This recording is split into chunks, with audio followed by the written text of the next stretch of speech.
여러분 안녕하세요. 청울림입니다. 자, 지난 방송에 이어서 제가 애정하는 책 굿바이 게으름 두 번째 리뷰 시간입니다. 자, 지난 시간에는 우리가 우리 삶을 앞으로 나아가지 못하게 하는 어떤 게으름에 대한 새로운 정의를 좀 해봤고요. 그리고 게으름에 어떤 것들이 있는가, 왜 우리가 게으른가, 이제 이런 이야기를 좀 해봤고, 그러니까 소위 게으름에 대한 어떤 현상 진단 이런 걸 해봤고, 자, 이제부터는 그럼 과연 이런 게으름에서 우리가 탈출하기 위해서, 게으름과 결별하기 위해서 어떻게 해야 되는가를 이제 본격적으로 이야기를 해볼 텐데요. 먼저 구체적인 어떤 실천 지침에 들어가기에 앞서서 게으름 탈출을 위한 마음가짐. 세상 모든 게 그렇죠. 어떤 구체적인 액션 플랜도 중요하지만 가장 먼저 마음이 동해야 됩니다. 마음이 바뀌어야 자발적으로 행동도 일어나는 거기 때문에 게으름에서 탈출하기 위해서 우리가 어떤 마음을 가져야 되느냐, 이런 이야기를 좀 해보도록 하겠습니다. 자, 먼저 제일 먼저 나오는 이야기가 게으름이 우리 인간의 본성이 아니라는 것을 인정해야 된다라는 이야기가 나옵니다. 자, 여기 나온 걸 제가 좀 읽어보면요, 이런 겁니다. 게으름에 빠진 사람들의 양육 환경을 보면 나이에 걸맞지 않는 지나친 통제와 과잉 개입이 흔히 관찰된다. 그러니까 어린 시절에는 우리에게 세상은 놀이터였는데 너무 이제 부모들이 좀 과잉 보호를 하고 너무 지나치게 아이들의 삶에 개입하고 하면서 오히려 이 아이들이 게으름에 빠지기가 쉬웠다. 이렇게 이러다 보니까 어느 틈엔가 우리는 가진 것을 지키기 위해서 살 뿐 원하는 것을 얻으려고 도전하지 않게 되었다. 더 이상 야단치는 사람도 없건만 우리는 안전한 곳만을 찾는다. 물론 그럼에도 불구하고 일말의 희망은 있다. 지금은 이렇게 지키는 삶을 살지만 나중에는 원하는 삶을 살겠다고 스스로에게 한 약속이 있기 때문이다. 즉 그저 막연히 살고 싶은 삶을 위해 살고 싶지 않은 삶을 살고 있는 것이다. 이게 이제 게으름이라는 겁니다. 하지만 그럴수록 살고 싶은 삶은 멀어지고 만다. 살고 싶지 않은 삶을 사는 동안 살고 싶은 삶에 대한 희망은 끝없이 마모되고 변형되기 때문이다. 삶이 시들어가는 것이다. 그러나 이러한 게으름은 타고난 본성이 아니라 섣부른 포기와 두려움 때문이다. 우리는 누구나 자신의 잠재력을 발휘하고 싶고 생산적인 결과를 내고 싶어하는 근원적인 욕구를 지니고 있다. 우리 안에는 타고난 가능성을 현실로 만들어내려는 창조적 본성이 숨쉬고 있다. 우리 안에는 나무들처럼 각자의 열매를 맺을 유효한 자질이 여전히 내재되어 있다. 그것이 생명의 본질이다. 세상의 성장을 포기하고 자신을 퍼뜨리기를 중단하는 생명이 어디에 있겠는가? 그러니까 한마디로 내가 지금 좀 어떻게 살다 보니까 굉장히 좀 게으른 습관이 많이 이제 첩첩 쌓이게 됐지만 그거 자체가 우리 인간, 나의 본성이 아니다. 나는 얼마든지 변화할 수 있고 도전할 수 있고 성장할 수 있고 게으름에서 탈출할 수 있다. 이거를 믿어야 된다는 얘기입니다. 우리 몸속에 오히려 게으름의 습성보다 뭔가 좀 도전하고 뭔가 좀 새로운 걸 하려고 하고 계속 끊임없이 뭔가 개척하려고 하는 그런 DNA가 오히려 더 많이 내재되어 있다. 이거를 믿으라는 얘기입니다. 거기에서부터 이 게으름에서의 탈출이 시작되는 것이다. 그러면서 이 게으름에서 탈출하기 위해서는 어떤 삶의 방향성을 부여해야 된다. 지난 시간에도 말씀드렸죠. 큰 게으름이라는 게 뭐라고 말씀드렸죠? 뭔가 삶에 어떤 뚜렷한 이정표가 없는 삶, 어떤 목표, 꿈, 비전 이런 게 없는 삶. 그래서 그냥 계속 하던 것만 반복하면서 본인의 삶에 의문조차 제기하지 않는 삶. 이게 이제 큰 게으름이라고 말씀을 드렸고요. 그렇기 때문에 이 게으름에서 벗어나기 위해서는 무엇보다도 먼저 삶의 방향성을 부여해야 된다. 그러면서 그렇다면 방향을 어떻게 세울까? 가장 중요한 원칙은 저항이 가장 약한 방향, 저항이 약한 방향으로 방향성을 만들어야 된다. 그게 뭐냐면 우리가 이제 흔히 얘기하는 것처럼 내가 좋아하고 내가 잘하는 거 그쪽으로 나의 어떤 삶의 방향을 몰아가야 된다는 겁니다. 예. 나의 재능과 강점을 바탕으로 내가 가장 잘 어울리는 그런 곳으로 나아가는 것이야말로 게으름에서 벗어나서 우리가 걸어가야 할 길이다라고 얘기하고 있습니다. 그래서 우리의 이런 방향을 만드는 것을 이제 동기라고 이야기를 하는데, 동기. 우리가 이제 동기가 있어야 움직이지 않습니까? 근데 동기에는 크게 외적 동기와 내적 동기가 있습니다. 외적 동기라는 것은 이제 뭐 그런 거죠. 뭐 내가 무엇을 하면 외부에서 뭐 상을 받거나 칭찬을 받거나 아니면 잘 못하면 뭐 벌을 받거나 하기 때문에 마지못해서 움직이는 게 외적 동기고, 내적 동기는 그야말로 내 스스로 느껴서 자발적으로 이거 해야 돼. 나를 위해서 이건 반드시 해야 돼. 하고 싶어. 이렇게 느끼는 게 내적 동기이기 때문에 당연히 우리는 이제 내적 동기에 의해서 움직이는 그런 사람이 돼야 되는 겁니다. 자, 그러면서 여기서 이제 게으름에서 벗어나는 사람이 있고, 게으름에서 벗어나지 못하는 사람이 있는데, 그게 이제 어떤 이유에서 이렇게 되는지를 이야기하고 있습니다. 이거 굉장히 중요한 내용입니다. 왜 누구는 좀 이제, 나 이제라도 좀 게으른 사람이 되지 않겠어. 이제라도 좀 좋은 습관을 이제 갖고 싶어. 라고 마음을 먹고서도 왜 누구는 되고 누구는 또 그 자리에 계속 머물러 있느냐. 자, 몇 가지 여기서 이제 원인을 이야기하는데, 그거 하나씩 보겠습니다. 첫 번째는 잘못에 대한 반응.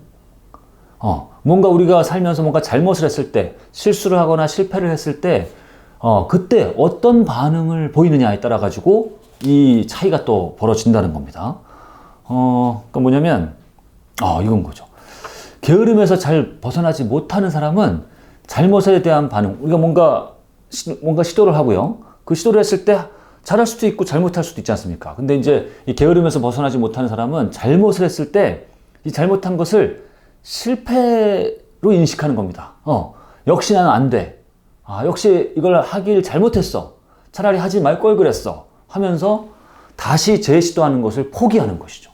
그렇기 때문에 자기 자신을 비난하고 자기 스스로를 비하하면서 난 역시 안 돼. 시도해봤자 아무 소용없잖아. 앞으로 난 시도하지 않을 거야. 하면서 한 발짝도 앞으로 갈 수가 없는 것이죠. 근데 반대로 이 게으름에서 벗어날 수 있는 사람은 이 잘못에 대한 반응이 다르게 나타나는 겁니다. 어떻게 하냐면 뭔가 시도를 했을 때 뭐 이제 잘못한 거죠. 원하는 결과를 얻지 못한 거죠. 근데 그때 이거를 실패한 걸로 간주하지 않고 다시 시도했을 때는 다시 하면은 만회할 수 있어. 다음에 하면은 잘할 수 있는 어떤 그런 실수로 인식하는 겁니다. 그렇기 때문에 그 다음에 다시 힘을 내서 시도하게 되는 것이죠.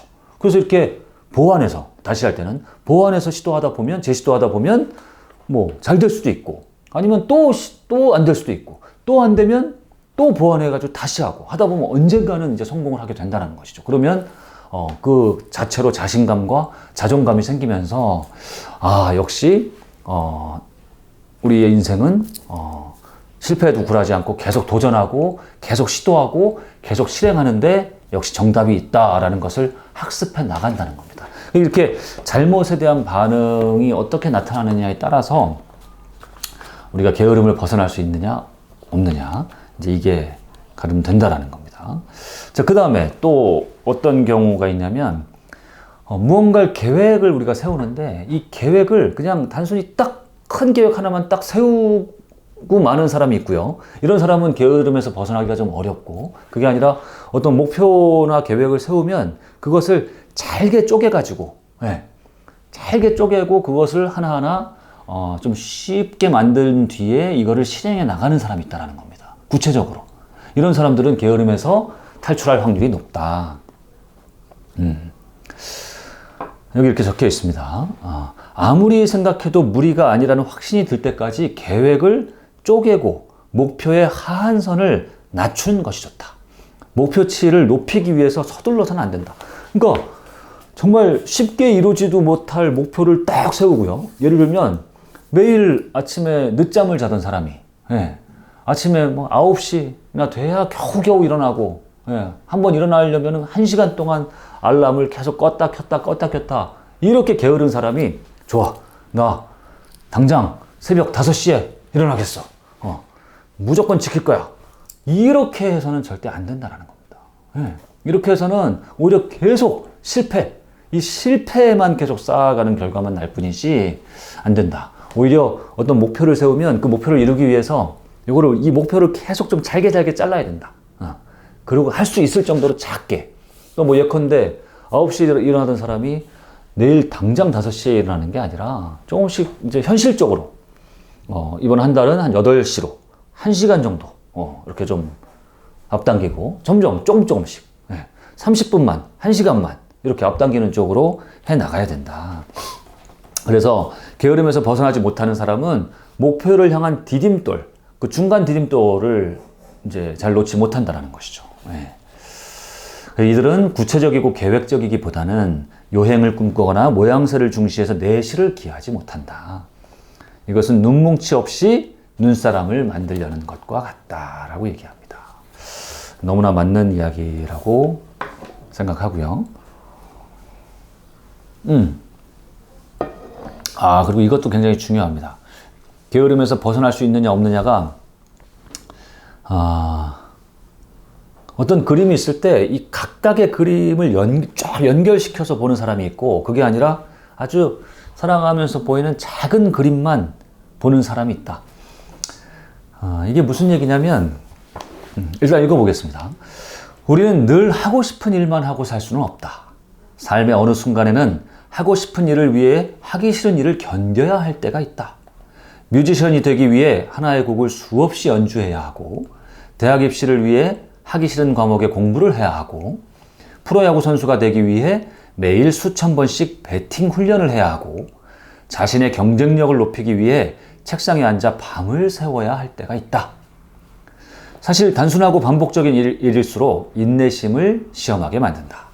반복이란 분명 실력의 다른 말임을 알고 있지만 실력 전에 실증이 먼저 찾아오는 것은 어쩔 수 없다. 게으름에서 빠져나오기 위해서는 원하는 일을 하면 되지만 이는 말처럼 쉽지 않다. 그렇기에 원하는 일에 다가서기 위한 다리를 놓아야 한다. 그 과정에는 늘 하기 싫은 일이 끼어 있기 마련이다. 하기 싫은 일을 참고 해내는 사람들은 실증을 느끼더라도 큰 그림을 놓치지 않는다는 점이 다르다. 즉 그들은 지금의 단순한 일과 설레는 미래를 연결시켜 현실의 실증을 위로할 줄 안다. 너무나 중요한 얘기입니다. 그러니까 인생에서 어떤 큰 그림을 그릴 줄 모르는 사람들은, 그러니까 좀 게으름에서 좀 탈출하기 어려운 사람들은 좀 삶의 모습이 좀 일정하다는 겁니다. 뭐냐면 어떤 일을 하면서 세상 어떠한 일이든요, 어떤 좀 전문적인 영역, 내가 실력을 쌓기 전까지는 당연히 그만한 노력과 시간과 품이 들어가야 됩니다. 그렇지 않은 일이 어디 있습니까? 대충 했는데 내가 어떤 경지에 이를 수 있는 일, 그런 일은 세상에 아무것도 없습니다. 어떤 단순 반복적인 아주 수준이 낮은 일을 빼고는요. 근데 그 단계, 어느 세상에 어떤 일도 내가 어떤 세상 사람들이 바라는 어떤 좋은, 어떤 멋진 영역까지 이르려면 임계점이라는 걸 통과를 해야 되는데, 많은 사람들이, 이 게으름에서 탈출하지 못하는 사람들은 대부분 그 임계점에 가기 전까지 이 일에서 실증을 느끼고 쉽게 포기하고, 이 일 왜 이렇게 어려워? 난 이 일하고 안 맞는가 봐. 좀 더 나하고 맞는 일은 없을까 하고서 계속 이 일을 건드렸다가 그만두고, 이 일 하다가 좀 어려워지면 그만두고, 이 일을 좀 하다가 재미없어지면 그만두고, 이렇게 사는 경우가 너무나 많다는 겁니다. 이런 사람들은 어느 분야 하나도 본인의 임계점을 넘어본 적이 없기 때문에, 그런 학습 경험이 없기 때문에 평생 동안 그렇게 살다가 많다라는 것이죠. 그러면 이런 사람들이 어떤 게으름에서 쉽게 탈출하기가 어렵다라는 말입니다. 반면 좀 이렇게 게으르지 않은 사람들, 또는 게을렀다가도 쉽게 좀 탈출하는 사람들, 또 인생에서 뭔가 하나의 큰 이정표를 만들어내는 사람들, 앞서 나가는 사람들은 좀 다르다라는 겁니다. 어떤 일을 할 때 좀 힘겨운 단계, 어려운 단계에 봉착을 해도 그것을 당연하게 받아들인다는 겁니다. 지금 내가 이거 하는 게 굉장히 지루하다. 뭔가 지금 반복적인 일을 하고 있는 것처럼 생각된다. 하지만 이것은 내가 저 높은 경지에 이르려면 당연한 과정이다. 하나의 어떤 통과 의례로 여긴다는 것이죠. 그리고 그걸 당연하게 받아들이고 그 순간을 묵묵히 견디더라는 겁니다. 그 이유는 뭐냐면, 이 사람들이 이런 걸 견딜 수 있는 이유는, 그 동기는 한마디로 지금 이 순간만 보는 게 아니라 인생의 큰 그림을 그릴 줄 알기 때문이라는 겁니다. 지금 이 순간 내가 지금 단순 반복적인 일을 하고 있다던가 아니면 뭔가 좀 과연 지금 이 일을 계속했을 때 나한테 뭐 도움이 될 것인가 말 것인가가 좀 의문이 들더라도 그러더라도 인생의 이 모든 순간에 의미를 부여할 줄 안다는 겁니다. 왜? 왜냐하면 큰 그림, 내가 되고 싶은 게 있고 어떤 목표가 있기 때문입니다. 반드시 내가 가고 싶어하는 지향점이 있기 때문에 지금 내가 이루고 있는 단계를 그 당연한 과정으로 여기지 쓸모없는 단계, 그렇게 여기지 않는다는 겁니다. 한마디로 예전에 스티브 잡스가 이런 얘기를 했죠. Connecting the dot. 지금 우리가 하고 있는 이 모든 일들, 이런 것들을 하나의 점이라고 봤을 때 인생의 어떤 저 위 단계에서 우리의 삶을 내려다보면 어느 점 하나도 무의미한 게 없더라. 이 점들 하나하나가 다 어느 순간 되면 이렇게 연결되고 저렇게 연결돼 가지고 해서 어떤 의미 있는 선이 되기 때문에 당신이 지금 하고 있는 일, 지금 뭐 마주치고 있는 순간, 당신이 만나고 있는 어떤 사람들, 이런 것들이 어느 하나도 의미 없는 게 없기 때문에 지금 당신이 하고 있는 일, 당신이 마주하고 있는 순간, 마주하는 사람들에게 다 충실하고 그 순간순간에 충실하게 살아야 된다라는 이야기를 하는 겁니다.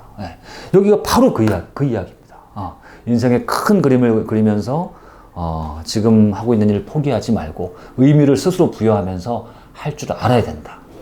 그래야 이런 게으름에서도 쉽게 탈출할 수 있다 라는 이야기를 하고 있는 겁니다. 너무나 중요한 이야기인 거죠.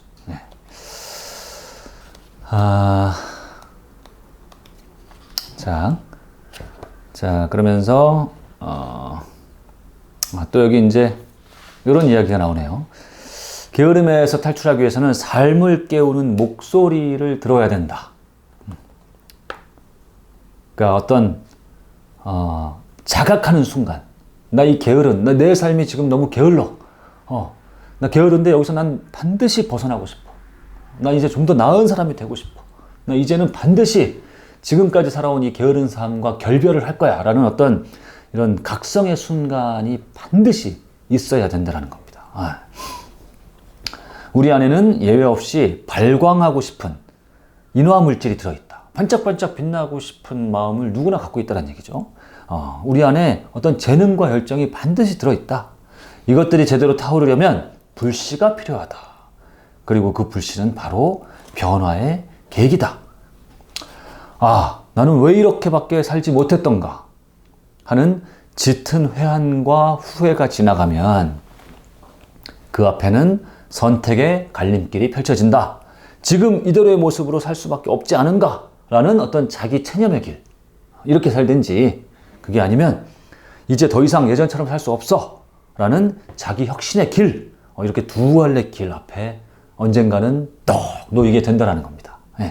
결국 이런 갈림길에 선 사람, 이 두 갈래 길 앞에 선 사람은 이 둘 중에 하나의 길을 선택할 수밖에 없다는 겁니다. 제 삶의 길은 없습니다. 내 앞에 놓아진 이 길, 자기 체념의 길이냐, 자기 혁신의 길이냐, 이 둘 중에 하나를 선택해야 된다. 살면서 반드시 이 어떤 중체대한 큰 물음 앞에 서게 된다. 그때 어떠한 선택을 하게 될 것이냐, 그게 너무너무나 중요하다라는 말입니다.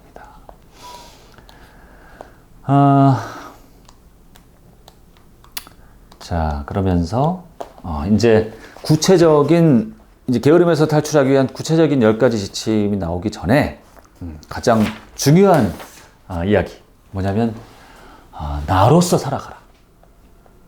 게으름에서 벗어나는 것이야말로 내 삶의 주인이 돼서, 나로서 살아가는 거, 나답게 살아가는 거, 그게 너무나 중요하다. 그 이야기를 합니다. 그러면서 이 챕터의 앞머리에 심리학자인 칼 구스타프 융의 멋진 말이 나옵니다. 나의 일생은 무의식을 실현해 나가는 과정이다. 우리에게 보이는 것은 말라버린 꽃이다. 보이는 것은 그냥 앞으로 마를 꽃이다. 그러나 숨어있는 뿌리, 눈앞에 보이진 않지만 우리 안에 내재된 그 뿌리는 마르지 않고 언제나 살아있다. 언제나 살아있다. 그러니까 우리 모두, 저도 그렇고 이 방송을 보시는 여러분 모두 어느 한 사람 빠짐없이, 지금 현재 게으른 사람이건 열심히 사는 사람이건 어느 한 분 빠짐없이 지금 겉으로 보이는 모습은 다 천차만별이지만 우리들 안에 어느 한 사람 빠짐없이 우리 안에 어떤 보석 같은 그런 재능과 열정과 이런 것들이 다 내재되어 있다는 말입니다. 그러니까 아직 세상 사람들 앞에 발굴되지 않은 그런 탄광인 겁니다. 아니면 아직 발굴되지 않은 어떤 다이아몬드 광산인 겁니다.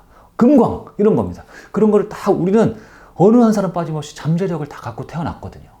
다만 아직까지 어떤 그런 개발되지 못한 계기를 만나지 못해서, 그런 걸 일깨워주는 사람을 만나지 못해서, 또는 그런 순간을 만나지 못해서, 그래서 그런 빛나는 순간을 아직 만나지 못했을 뿐이지 우리들 누구에게나 그런 잠재력이 다 내재되어 있다.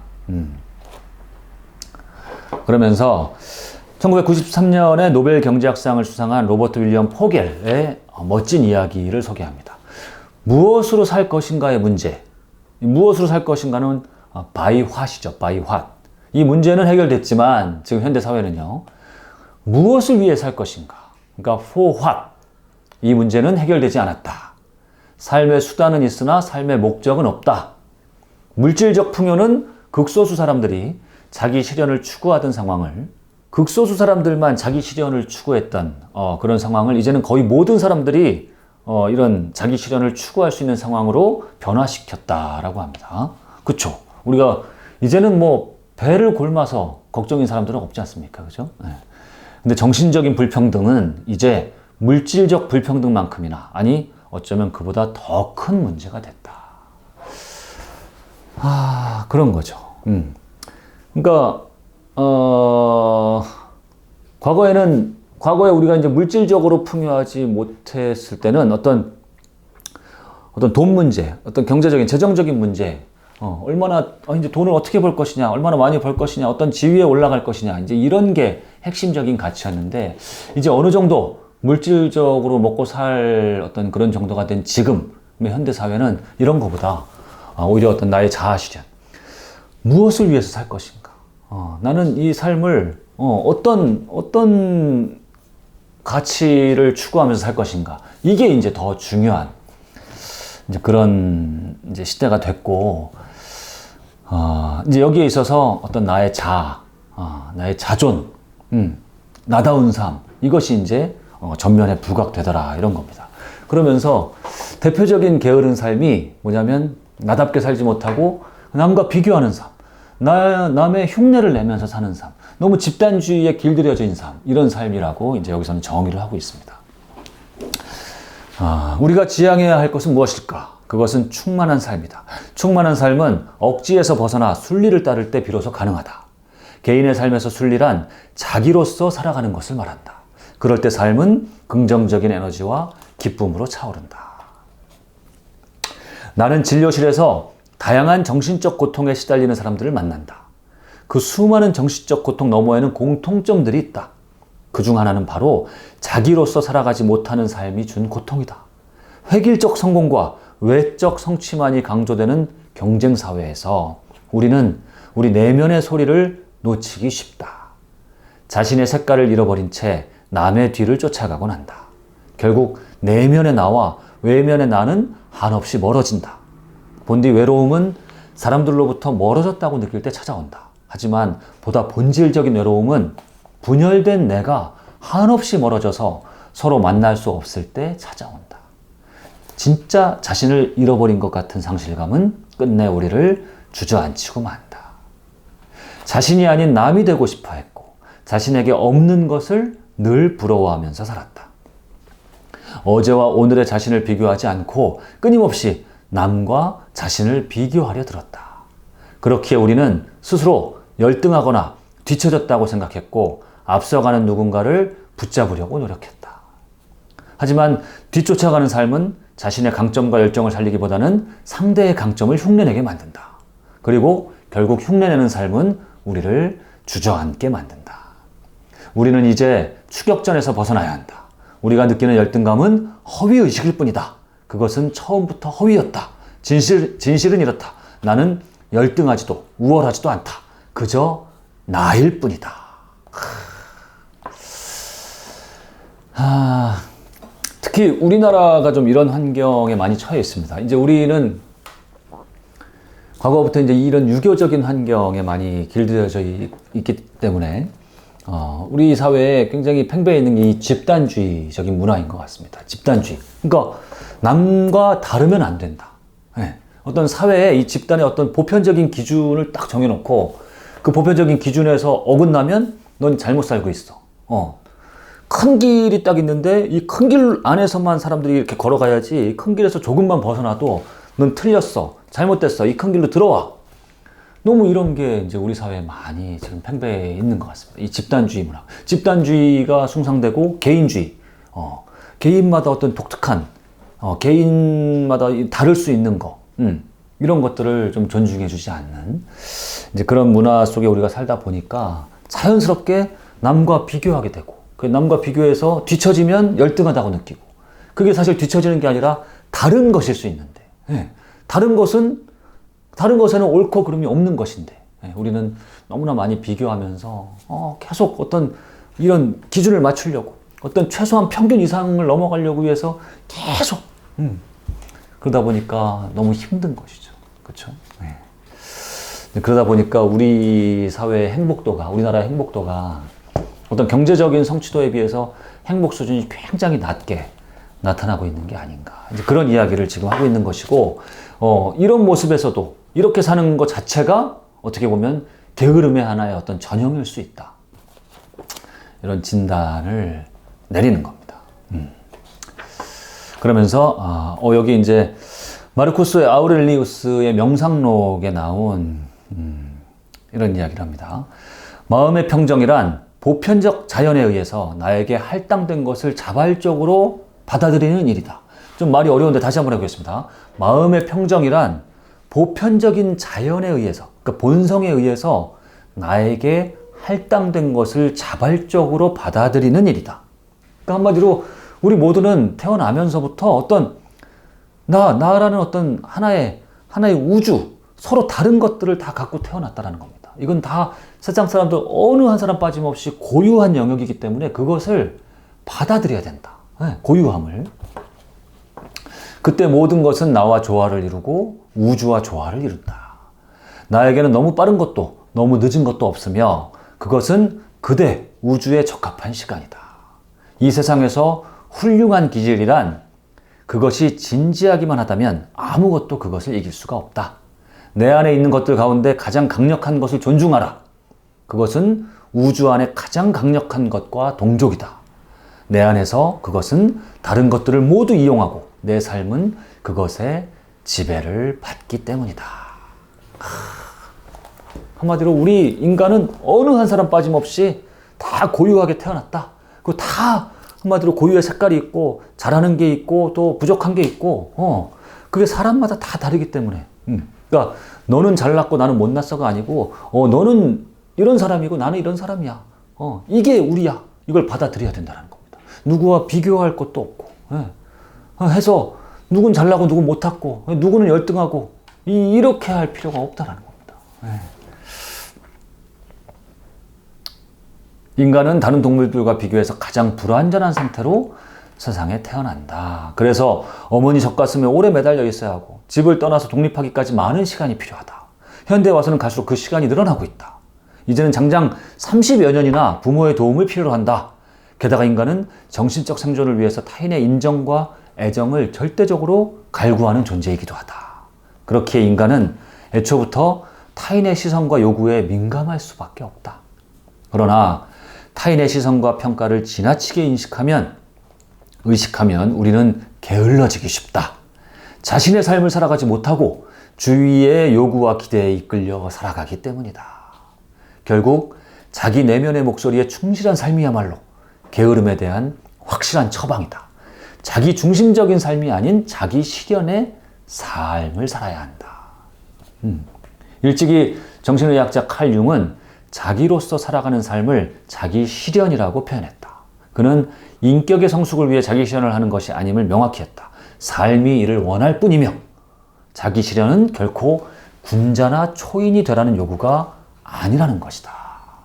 이거 너무나 중요한 얘기입니다. 이 칼 융이 한 이야기는 우리가 진짜 어떤 나로서 살아가는 거, 나의 어떤 독립적인 존재로서의 나를 인정하고, 나답게 살아가는 거, 내 멋대로 살아가는 거, 나의 부름에 의해서 살아가는 게 어떤 도덕적으로, 인격적으로 완성한 삶도 아니고, 어떤 무슨 군자 같은, 초인과 같은 삶을 살아가는 게 아니라 그 자체가, 나로서 살아가는 그 자체가 우리에게 주어진 삶이다.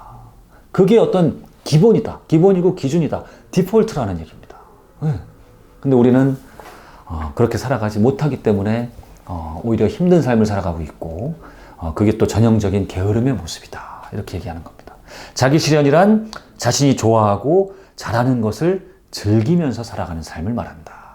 자기 실현의 삶을 사는 사람들에게는 지위, 부, 명예와 같은 외적 동기가 중요한 것이 아니라 내적 만족이 우선이다. 하고 싶고 잘할 수 있는 것을 하기에 이들의 에너지는 집중되어 있고 일상에서 몰입의 순간을 자주 경험한다. 그래서 자기 자신으로 살아가야 된다. 이 책에서 강조하는 것 중에 최고입니다. 게으름에서 벗어나는 거, 벗어나서 자기다운 삶을 살아가는 거. 그 최고봉이 결국 나로서 살아가라. 나답게 살아가라. 남과 비교하지 말고 오로지 나의 모습대로 살아가라. 그러면서 나답게 내 삶의 주인이 돼서 살아가는 지혜에 대해서 몇 가지 조언을 합니다. 그 첫 번째는 역시 이제 자신의 재능과 강점, 그 내 성향을 잘 파악해야 된다. 내 자신을 누구보다 내가 잘 알아야 된다는 겁니다. 그러면서 내가 잘할 수 있는 거, 내가 좋아하는 거, 이왕이면 어떤 내 성향에, 내 성격에도 잘 맞지 않고 내가 좋아하는 거하고도 멀고 내가 잘 못하는 것을 하면서 그러면서 삶을 낭비하지 말라는 얘기입니다. 어떤 일을 하더라도 사람을 만나더라도 가급적이면 나에게 맞는 그런 것들을 가까이 하라는 그런 말인 거죠.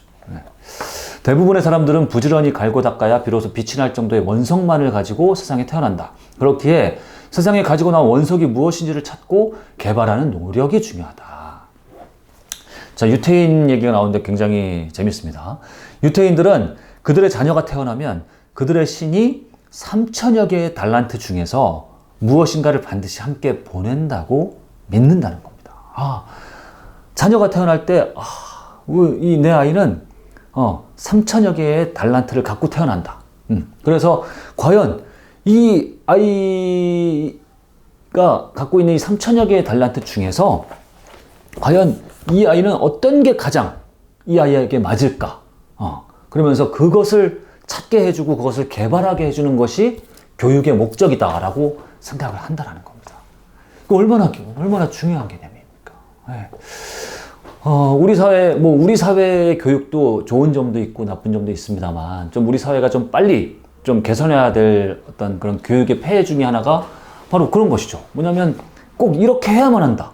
이 방향으로 해야만 하는 어떤 공통의 규격을 하나 만들어 놓고 그 규격 안에 들어가지 못하면 너는 지금 못하고 있어. 더 분발해야 돼, 개선해야 돼, 저기에 맞춰야 돼 하고 좀 굉장히 획일적인 모델을 좀 계속 만들고 있다.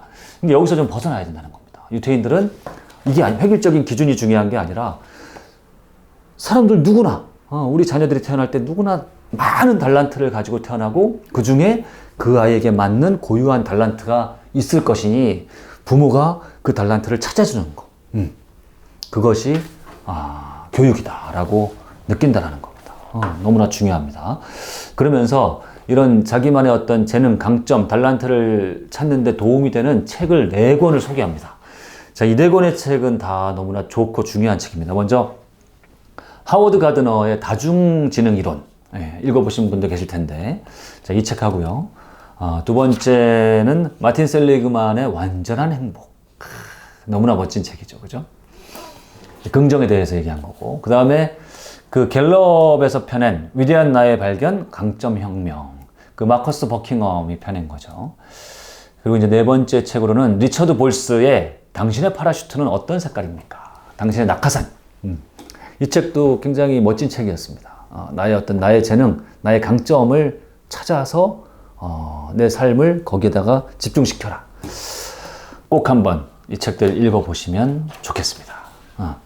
그리고 이제 나로서 살아가기 위한 조언, 그 중에 또 나에게 맞는 최적의 일, 나에게 맞는 일을 찾아라. 가능하면 아무 일이나, 지금 뭐 내가 그런 직장을 어떻게 해서 다니게 됐다래 가지고 그냥 무조건 거기에 순응하면서 살 게 아니라 나에게 맞는 일이 무엇인지를 끊임없이 내 스스로에게 묻고 그 일을 찾아가기 위해서 찾아가란 얘기입니다. 좋아하는, 여기 되게 중요한 개념이 나와요. 잘 들어보세요, 여러분. 좋아하는 일을 찾는 것은 남녀 관계와 비슷한 것이다. 어느 날 사랑할 수밖에 없는 사람이 당신 앞에 나타나 사랑 고백을 하는 일이 흔하지 않듯 좋아하는 일이 당신을 먼저 찾아와 주지는 않는다. 그럼 어떻게 해야 할까? 찾아서 헤매야 한다. 이게 정답입니다. 그것은 딱 맞는 반쪽을 찾는 것이라기보다는 당신과 잘 어울리는 사람을 찾는 것에 가깝다. 처음부터 딱 들어맞는 일이란 없다. 다만 당신이 좋아하는 일을 하겠다는 마음으로 노력한다면 결국 만날 수 있다고 믿는다. 이거 너무너무나 중요한 개념입니다. 여기서 이제 그 남녀관계, 연애를 얘기했는데요. 여러분, 만약에 연애를 이렇게 한다고 생각해 보세요. 어딘가에 나의 이상형이 있을 거야. 그리고 언젠가 뭐 때가 되면, 운명이 닿으면, 언젠간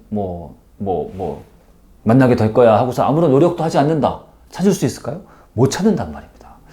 부지런히 어딘가에는 내가 좋아할 수 있는 사람, 나를 좋아할 수 있는 사람이 나타날 것이라고 믿고 그러면서 계속 내 짝을 찾는 거에도 노력을 많이 해야 됩니다. 그렇죠? 많은 사람을 만나고 많은 모임에도 가고 그 다음에 또 나 자신을 멋진 사람으로 보이게 치장하고 그러면 그럴수록 나에게 많은 기회도 오고 나에게 맞는 사람을 찾을 확률이 높다라는 것이죠.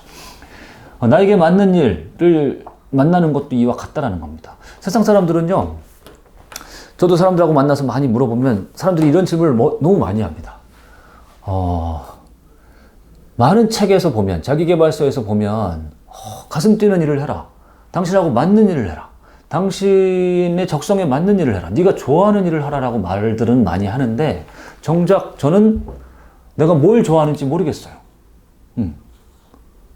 좋아하는 일을 어떻게 하면 찾을 수 있습니까? 라고 이제 오히려 반문을 하는 경우가 굉장히 많습니다. 자, 이것조차도 탓할 일은 아닙니다. 왜냐하면 우리 사회 자체가 계속 말씀드리다시피 너무나 좀 획일적인 어떤 성공 모델을 만들어 놓고 거기에만 맞게 우리가 살아왔단 말입니다. 어렸을 때는 수능형 인간, 수능을 잘 보는 것이 그 당시의 목표이기 때문에 오로지 거기에 맞게 살아왔고, 또 이제 대학에 가서는 취직하기 위해 가지고 오로지 그냥 취직의 모든 것을 이제 맞춰가지고 살았고, 또 그 다음에는 이제 좋은 이제 직장에 가서는 이제 좋은 배우자를 만나기 위해서 거기에 초점을 맞추고 계속, 그 다음에 또 좋은 집을 사기 위해서, 좋은 차를 사기 위해서 또 맞추고, 이런 어떤 전형적인 성공 모델에 맞추기 위해서 획일적인 삶을 살아왔기 때문에 나이 30, 40이 돼서도 정말 내가 좋아하는 일이 도대체 무엇인가를 모르는, 어른이 돼서도 그걸 찾지 못하는 경우가 너무나 많고, 이것을 이제 우리 스스로에게 탓할 일은 아니라고 생각합니다. 자, 그런데 이제라도 늦지 않은 것이죠. 그렇다고 해가지고 우리가 뒷짐지고 좋아하는 일이 오기만을 기다린다? 그것은 절대 가능한 일이 아니고 그렇게 해서도 안 되고요. 좋아하는 일을 찾기 위한 가장 좋은 방법이 뭐냐면 아까 이 책에서 나온 것처럼 결국 이것도 찾아 헤매야 된다는 겁니다. 뭐냐면 지금 하는 일만을 그냥 계속 나는 지금 이거 하고 현실적으로 돈이 필요하니까 뭐 다른 일을 하기도 어렵고 이렇게 생각해서는 안 된다는 겁니다. 계속 내가 할 수 있는 일이 뭐가 있는지를 다양한 일도 해보고, 일도 지금 어떤 내가 직장에서도 가급적이면 이런 부서에서도 일해보고, 내가 할 수 있다면요 다른 부서에서도 좀 일도 해보고요. 그렇죠?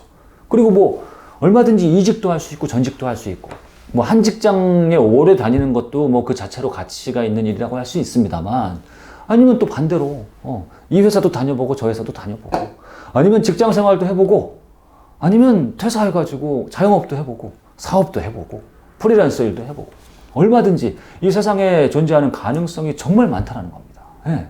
이거 자체가 노력인 것이죠. 한 가지 일을 하더라도 그 한 가지 일 안에도 무궁무진한 분야와 가능성이 있지 않습니까? 그것을 계속 발굴하면서 그러면서 세상에서 내가 가장 잘할 수 있는 거, 즐겁게 할 수 있는 것을 끊임없이 찾아가는 과정, 네. 그런 과정을 거쳐야 된다. 그래야 나에게 맞는 최적의 길, 나에게 가장 맞는 맞춤 옷을 찾을 수 있다라는 이야기를 하는 겁니다. 네. 너무나 중요한 것이죠. 네. 그렇게 했을 때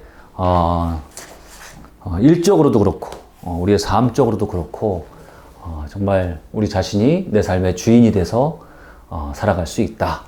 그리고 그렇게 되는 것이야말로 대표적으로 게으른 삶에서 벗어나는 것이다 라고 얘기할 수 있을 것 같습니다.